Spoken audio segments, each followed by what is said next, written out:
चलिए एक और जोरदार और आज के आखिरी प्ले की तरफ, जिसका नाम है अलाजिया।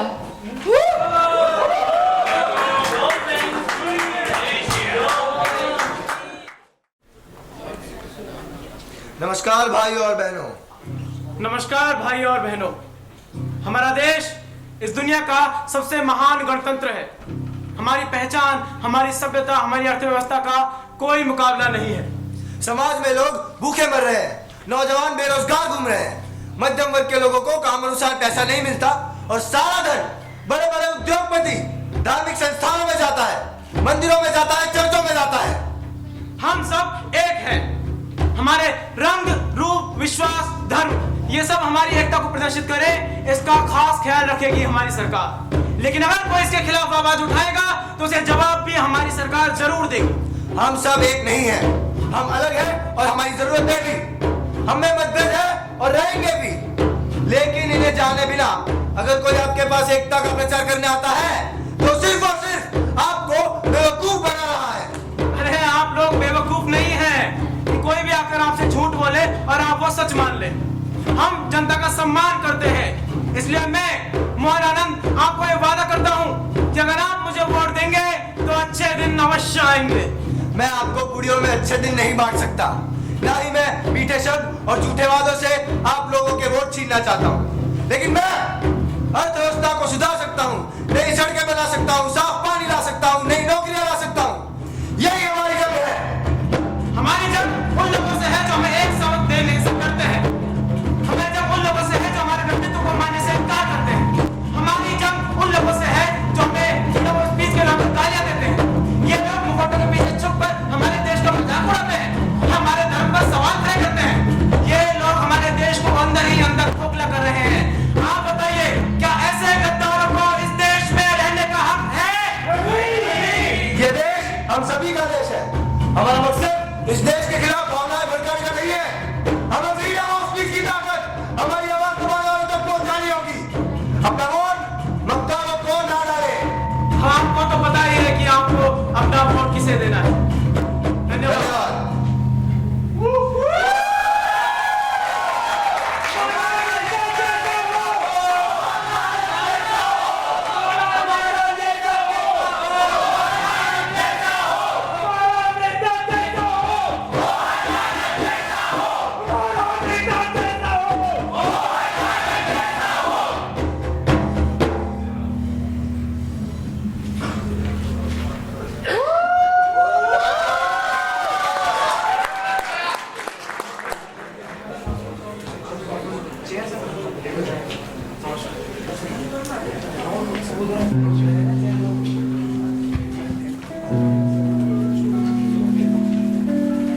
There's a certain art to becoming. Personality is a delicate medium.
You can't ignore your flaws.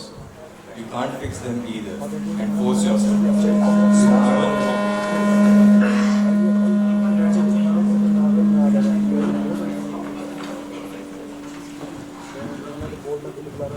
The toughest thing to acknowledge is that you are never going to change who you are. You are who you are, for better or for worse. Maybe you question yourself. Maybe you learn to live with it. Maybe you even find solace. maybe it doesn't really matter. Fourth Wall presents Alazia.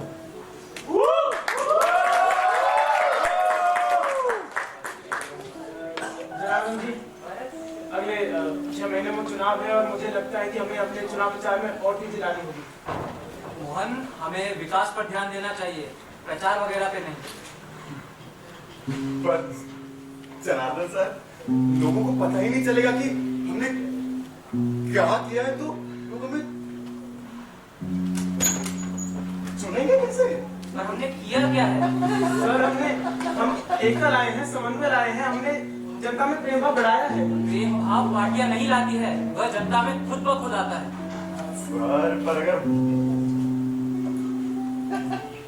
Vote पे ध्यान नहीं देंगे तो ये विपक्ष को भारी पड़ जाएगा ना सर। सर, ये कुछ पार्टी नेताओं के चुनाव प्रचार की लिस्ट है। सर, अगर हम चुनाव में जनता में थोड़ा आक्रोश बढ़ा दे या मीडिया को अपनी तरफ कर ले तो हमें चुनाव में फायदा हो सकता है। हमारी पार्टी पिछले 50 साल में 3 बार सत्ता पे आई है और उसका कारण सिर्फ हमारा काम था, ना कि ये सब प्रचार।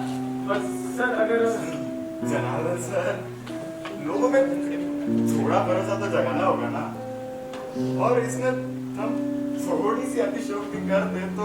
हमारी अगली मीटिंग तय हुई थी ना? हाँ सर, एक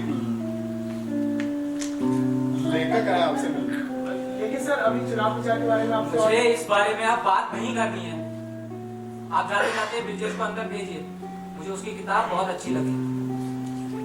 जी जनाब।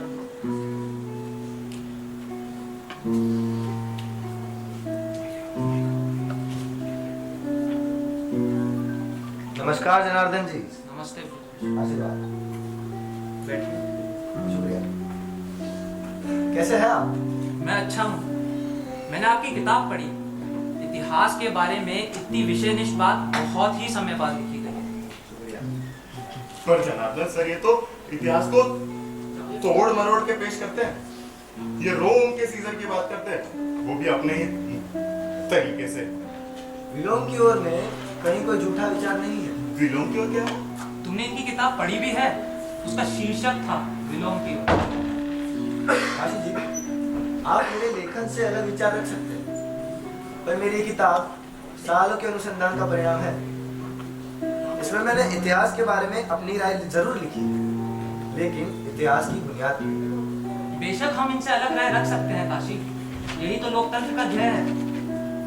सर, आप कह रहे तो सही होगा, पर ये 2 PhD कर लेने से किसी को भी देश और उसके इतिहास के बारे में बोलने का हक थोड़ी मिल जाता है। अब इनकी भी जवाबदेही है कुछ इतिहास के प्रति। हर लम्हा इतिहास से आजाद होता है, उसे फर्क नहीं पड़ता इतिहास से। इतिहासकारों को फर्क पड़ता है और इन जैसे पढ़ने वालों को फर्क पड़ता है।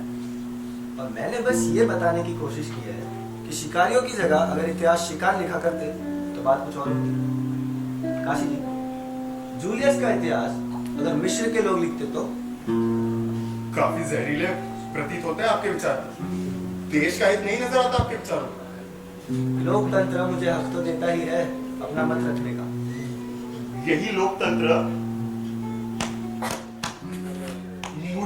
मुझे हक देता है आपकी आलोचना करने का। चलिए जाने दीजिए, आप कुछ कहना चाहते थे हमसे। जी काशी, तुम थोड़ी देर के लिए। हाँ, तो बोलिए। जनार्दन जी, आपसे सलाह लूंगी। बुक के लिए रिकमेंडेशन चाहिए? अरे नहीं नहीं, वो मेरी अपनी लड़ाई है, मैं खुद लड़ लूंगा। अभी कुछ और बात है। बोलिए, कान खुले हैं मेरे। मैं अगले चुनाव में खड़ा होना चाहता हूँ। अरे, इस देश को आप जैसे नौजवानों की ही तो जरूरत है, तो आपको हमारी पार्टी से टिकट चाहिए। जी, मैं आप ही के क्षेत्र से निर्दलीय लड़ना चाहता हूँ। इसका मतलब हम विपक्ष में खड़े हो रहे हैं? जनार्दन जी, मैं माफी चाहता हूँ, लेकिन मुझे ये पार्टी की पॉलिसीज में हमेशा कुछ खामियां सी नजर आती हैं। चलिए, जैसा भी है, मुझे आपके लिए खुशी होगी और मेरा आशीर्वाद हमेशा आपके साथ है। जनार्दन जी, मैं आपकी बहुत इज्जत करता हूँ, लेकिन लेकिन आप भी एक पार्टी के सदस्य हैं जिसकी विचार। ब्रिजेश, तुमने जो फैसला लिया है मैं उसकी इज्जत करता हूँ। तुमने इतिहास पढ़ा है और समझा है, तो मुझे लगता है तुम भविष्य भी अच्छे से समझो। आप जैसे कुछ दीप बचे हैं इस देश की राजनीति में, पता नहीं इसके बाद इस देश का क्या होगा। अरे इस देश का कुछ नहीं होगा, इस देश हमारा कुछ नहीं, ये देश वैसा का वैसा ही चलता रहेगा।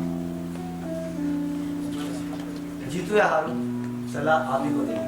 अरे जरूर, सीजर रहे ना रहे, रोम सदा रहेगी।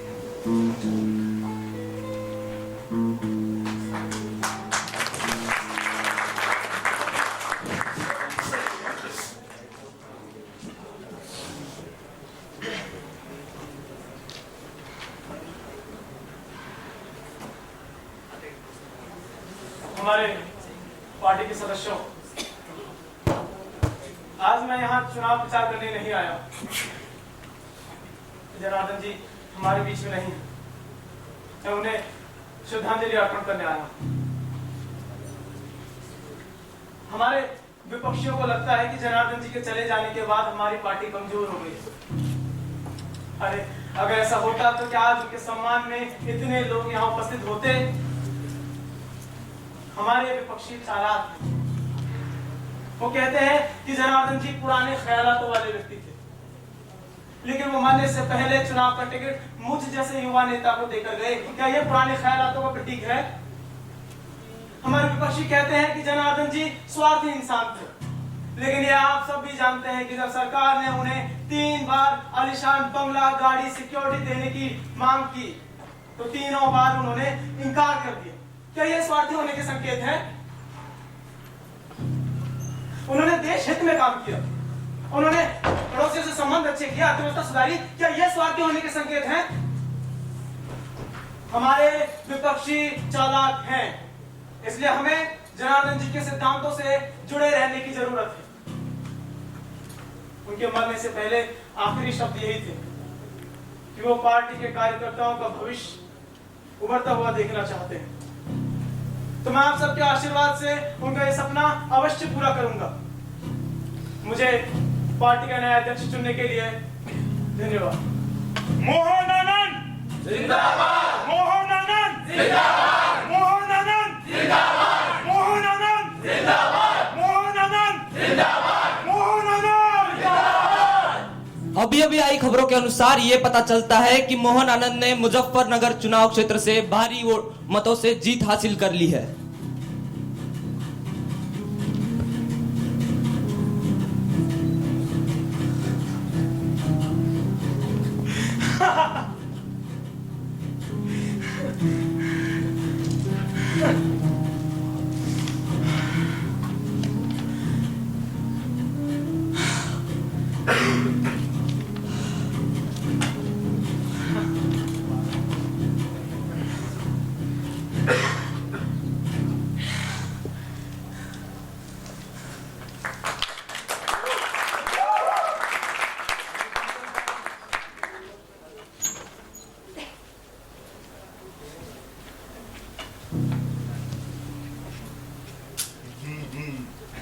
नमस्ते मोहन जी। अरे नमस्कार काशी जी, आज यहाँ कैसे आना हुआ? कुछ बात करनी थी आपसे, थोड़ा वक्त होगा आपके पास? मैं अभी थोड़े काम में व्यस्त हूँ, लेकिन आप बताइए क्या बात करनी है? आपको जनार्दन जी के देहांत के बारे में तो पता ही होगा। हाँ, हमें भी काफी खेद है उनके स्वर्गवास का। वो इस देश के कुछ चुनिंदा नेताओं में से थे जो इतिहास में अमर हो जाते। वो मेरे पिता समान थे। उनके जाने के बाद पार्टी में भी कुछ सही नहीं चल रहा है। मैं तो पहले से इस नई विचारधारा के खिलाफ था। क्या? कौन से विचारों की बात कर रहे हैं आप? देखिए ब्रिजेश जी, आपको तो पता ही मैं जनार्दन जी की कितनी इज्जत करता हूँ। हाँ बिल्कुल। मैं मोहन सर के भी नए प्रचार तरीकों के समर्थन में ही था, जब तक पैसे से सीट, दारू से वोट और मुजफ्फरनगर में दंगे कराने की बात नहीं है। क्या? जी विजय जी, मोहन जी ने धोखाधड़ी करके हराया आपको। चुनाव के वक्त भी मुजफ्फरनगर में दंगे उन्होंने ही कराए। और तो और लोगों को लगता है कि जनार्दन सर की मृत्यु दिल का दौरा पड़ने से हुई, पर ये सब झूठ है। ये बात आपको कैसे पता? क्योंकि उनकी कत्ल की रात मैं था वहां। काशी, आया सर।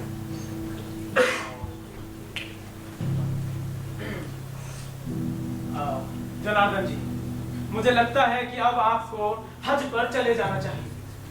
ये कैसी बात कर रहे हो? मैं मुसलमान दिखता हूँ। बात दरअसल ये है, अकबर जब 13 साल का था तब वो तख्त पर बैठ गया था। उसका बाप मर चुका था, लेकिन उसका एक राजनीतिक बाप था, बैरम खान। कहना क्या चाहते हो? अकबर जब किसी को नापसंद करता था तो वो उसे हज पर भेज दिया करता था। और दिलचस्पी की बात तो ये है कि हज पर जाने के लिए तब कोई रास्ता नहीं था। लोगों को समंदर और रेगिस्तान पार करके जाना पड़ता था। इसलिए जब कोई लौटकर नहीं आता था तो लोग सवाल नहीं करते थे, कहते थे कि वो हो गया है। जब हुआ तो बैरम खान पुराने मंसूबों से दिफा होने लगा। और हज का सत्य तो ये है कि लोगों के निकलने के बाद अकबर के आदमी महल से कुछ दूरी पर जाकर मार देते थे। तो अकबर ने भी बैरम खान को हज पर भेज दिया। आपको इतिहास बहुत पसंद था ना? मुझे भी इतिहास बहुत पसंद है।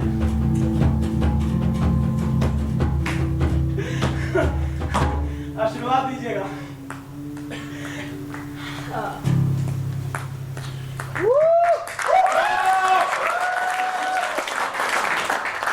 काशी,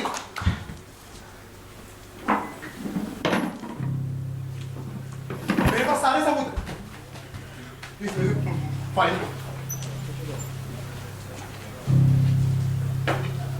मोहन आनंद को उसके किए की सजा जरूर मिलेगी। मैं वादा करता हूं, मैं उसे कोर्ट तक ले जाके रहूंगा।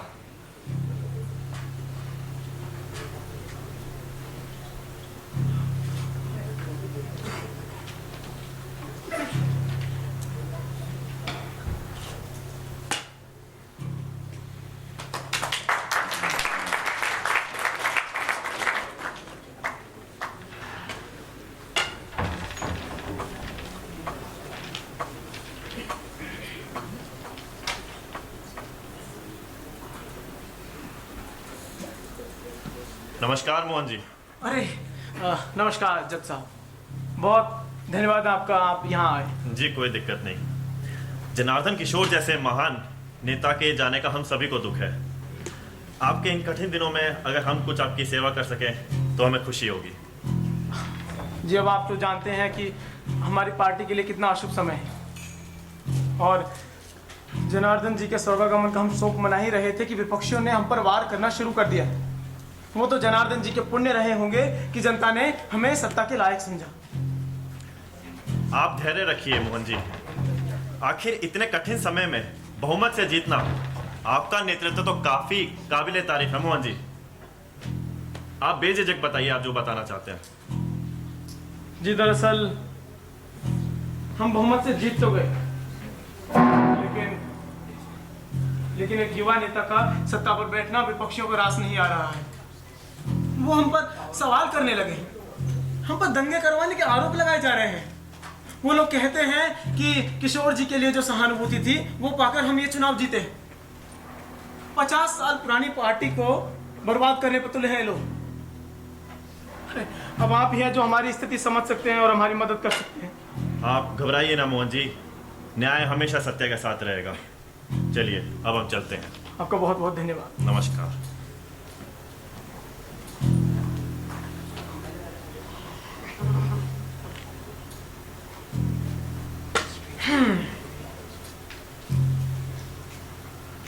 मोहन, अरे ब्रजेश, बहुत अच्छा लगा तुम्हें देखकर। आज पैर नहीं छूओगे? पैर इज्जतदार लोगों के छूए जाते हैं मोहन। इज्जत लोगों की नहीं होती है ब्रजेश, उनकी कुर्सी की होती है। तुम मेरी बात पहले समझ जाते तो शायद आज तुम्हारी यह हालत नहीं हुई होती। इतिहास लिखने से हर कोई भविष्य के बारे में बात नहीं कर सकता। और राजनीति भी कभी भविष्य नहीं बदलती, भविष्य क्रांति बदलती है। ये किस तरह की क्रांति की बात कर रहे हो ब्रजेश तुम? हाँ, क्रांति नेता लाते हैं, इतिहासकार नहीं। लगता है इस चुनाव से तुमने कुछ नहीं सीखा। सीखा है मोहन, इस चुनाव से भी और तुमसे भी। और क्रांति को कभी कम मत समझना मेरे दोस्त, बड़ी बड़ी कुर्सियां यूं उड़ा ले जाती है। अच्छा लगा मुझे समझे कि तुम कुछ तो सीख पाए। वैसे क्या सीख मिली तुम्हें मुझसे? विश्वासघात, धोखा। इतिहास तो पढ़े थे ना तुम, हाँ? और राजनीति भी समझ गए हो, लेकिन नेताओं को क्यों नहीं पहचान पा रही? पहचान चुका हूं मोहन, अच्छे से। पार्टी का युवा नेता, आंखों में सत्ता जीतने के सपने, लेकिन हर बार कुर्सी से 5 फीट दूर। अपने अगले शब्द ध्यान से चुनना। तुम जानते नहीं हो कि तुम आज के सबसे प्रभावशाली नेता के सामने खड़े होकर बात कर रहे हैं। बेशक प्रभावशाली, जनता का मसीहा, उभरते सितारा। जना क्या कहना चाहते हो कि जनार्दन जी की हत्या मैंने की है? हाँ, टाइम नहीं लगता मोहन। प्यार ईर्ष्या में बदल जाता है, सम्मान द्वेष में, और लालच स्वाभिमान को धूल चटा देती है। चुनाव में दंगे करा के अनैतिक तरीकों से जीत जाता है, और मोहन आनंद जनार्दन की हत्या कर देता है।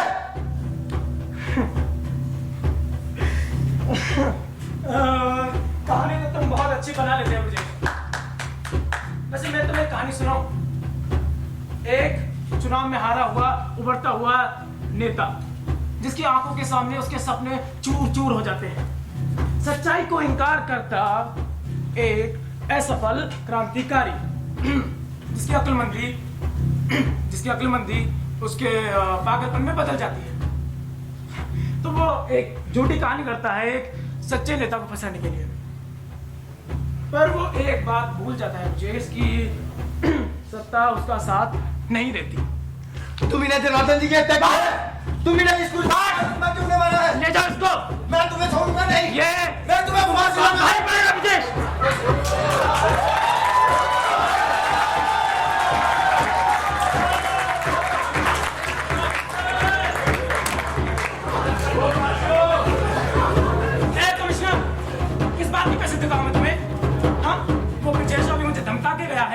उसके पास जो भी सबूत है सारे मिटा दो, वरना तुम्हारी जगह किसी और को कुर्सी बैठा दूंगा मैं।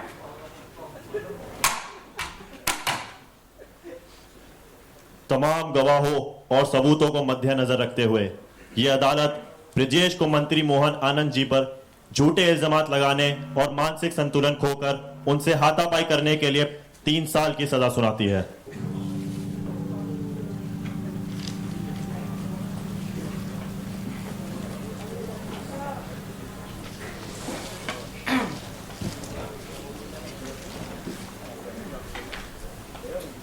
काशी, काशी, काशी, काशी, साहब, काशी कहाँ है? तब आपको नहीं पता चला, टीवी नहीं देखा आपने?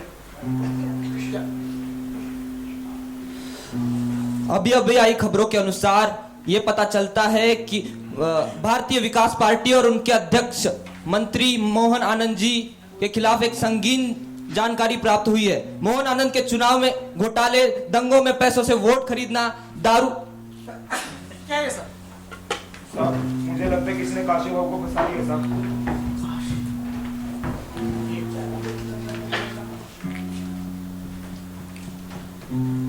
कमिश्नर, तुझे बोला था ना कि सब कुछ संभाल लेना। हाँ, ये क्या चल रहा है टीवी पे? क्या मतलब? हेलो, हेलो, फोन काट दिया मेरा। सर मैं तो कहता हूँ हमें वकील साहब के पास जाना चाहिए सर। नहीं, हम वकील के पास नहीं जा सकते, क्योंकि मीडिया को अब तक खबर लग चुकी होगी, और हमारा वकील के पास जाना हमारे गुनहगार होने के सबूत के रूप में पेश किया जाएगा। मुझे पता है ये सब किसने किया होगा। ब्रजेश! सब सब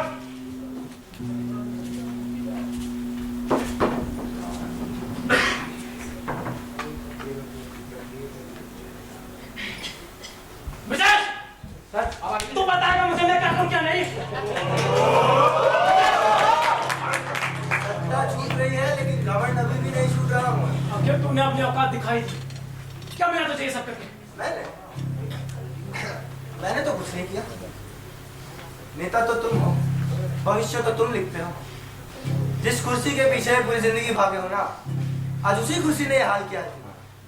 मैंने दुनिया में बस एक बात सीखी है ब्रजेश, अगर जिंदगी में आगे बढ़ना है तो किसी ना किसी को पीछे धकेलना पड़ता है।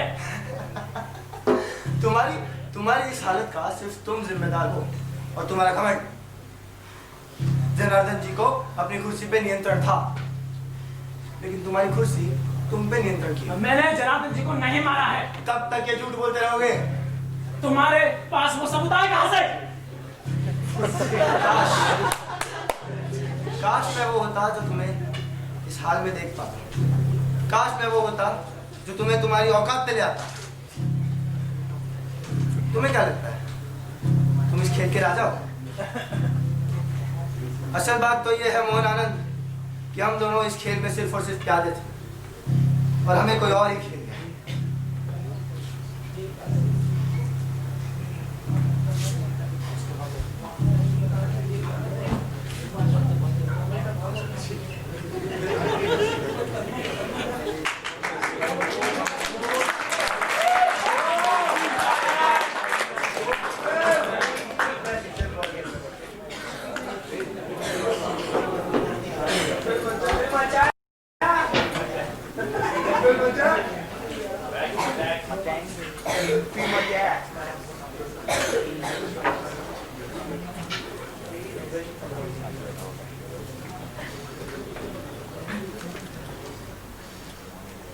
साहब ये चिट्ठी आई है साहब। किसकी है? सर नाम नहीं लिखा हुआ, खोल कर नहीं लिखा। जाओ। ठीक है साहब।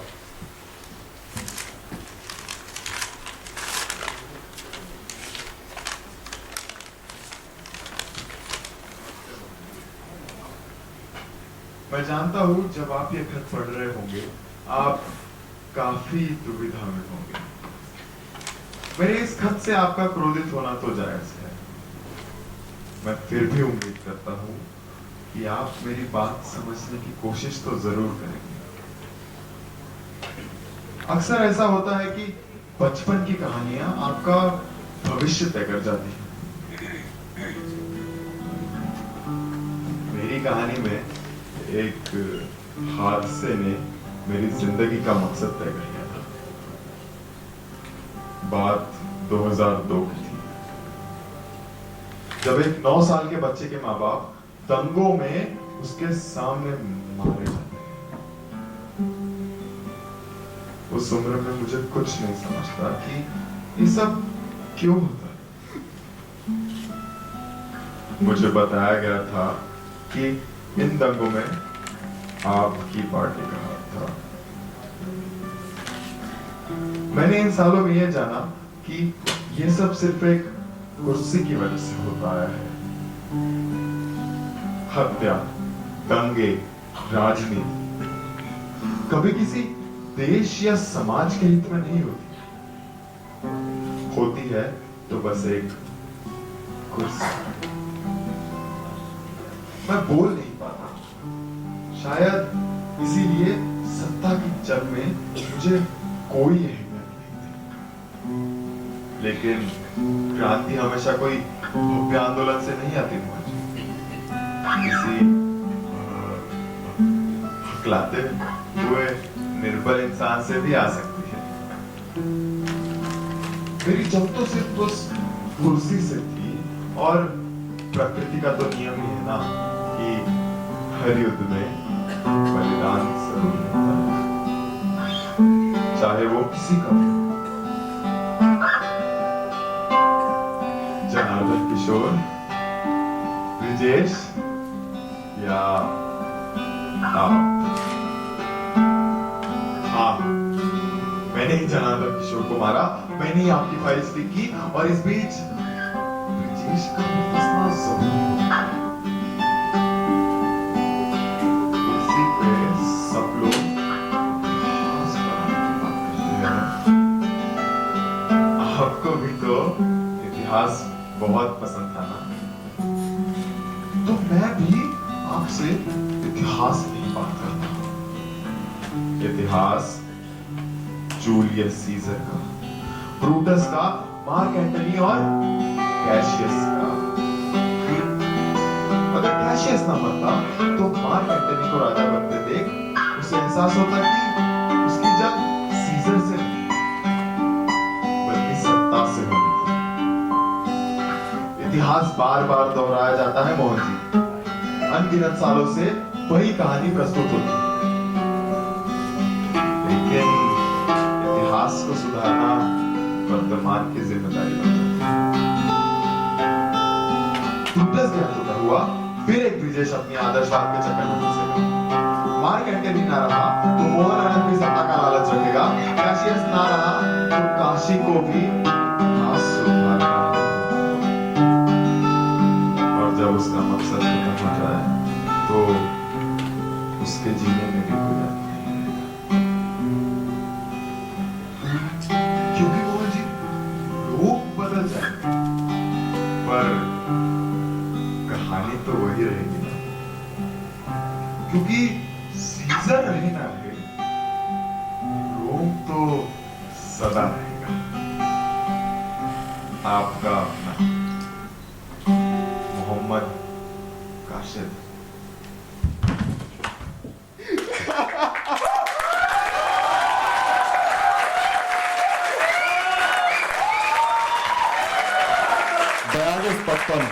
मंत्री मोहन आनंद बनाम राज्य की कार्रवाई शुरू की जाती है।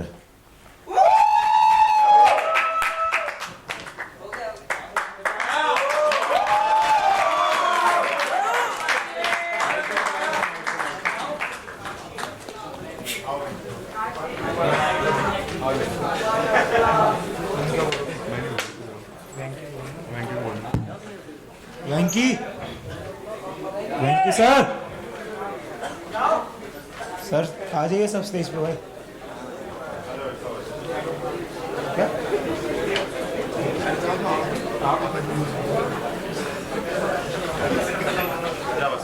आ जाओ ना सर, स्टेज पे तो आ जाओ, स्टेज आ जाओ भाई। इधर आ गया guys,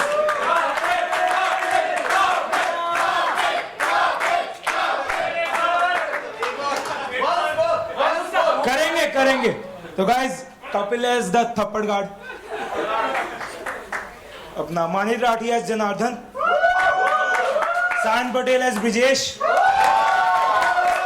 Vasu as bodyguard, Paras Patil as Kashi, Prashant Jorwal as Mohan Anand, Arjun Rahar as जज। लाइट्स पे हमारे साथ निहांग थे, म्यूजिक पे प्रसन्ना तायडे और संजोत और आदित्य, और play written and directed by Venkatesh.